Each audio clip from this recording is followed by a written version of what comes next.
வெஜிடேரியனில் ஒரு super side dish mushroom வாங்கினீங்கன்னா ஒரு வாட்டி இந்த மாதிரி ட்ரை பண்ணி பாருங்கள். டேஸ்ட்டு சூப்பராக இருக்கும். மஷ்ரூம் சுக்கா எப்படி பண்ணலான்னு சொல்லி பார்க்கலாம். காஞ்ச மிக்சர் ஜாரில் சோம்பு, சீரகம், மிளகு எல்லாமே 1/2 ஸ்பூன் சேர்த்துட்டு இந்த மாதிரி பொடி பண்ணி எடுத்து வச்சுக்கோங்க. ஒரு பேன் வச்சுட்டு 3 ஸ்பூன் அளவுக்கு எண்ணெய் சேர்த்துட்டு ஒரு பெரிய வெங்காயத்தை குட்டி குட்டியாக கட் பண்ணி சேர்த்துக்கோங்க. இது கூடவே 1 ஸ்பூன் அளவுக்கு இஞ்சி பூண்டு பேஸ்ட்டு அப்படி இல்லைன்னா இடித்து சேர்த்துக்கோங்க. கல் உப்பு, கருவேப்பிலை சேர்த்து லைட்டாக வதக்குனதுக்கப்புறமா ஒரு தக்காளியை சேர்த்துட்டு வதக்கி விட்டுக்கோங்க.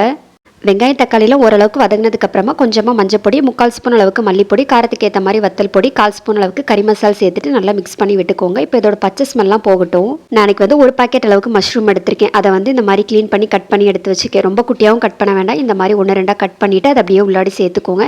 மிக்ஸ் பண்ணி விட்டுட்டு மூடி போட்டு குக் பண்ணிக்கலாம். கொஞ்சம் நேரத்தில் நல்லா தண்ணி விட ஆரம்பிக்கும். அதுக்கப்புறமா இந்த மாதிரி நல்லா சுருண்டு வந்ததுக்கப்புறமா நம்ம பவுட்ரு பண்ணி வச்சுருந்தோம் இல்லையா, அதையும் உள்ளாடி சேர்த்து மிக்ஸ் பண்ணிக்கோங்க.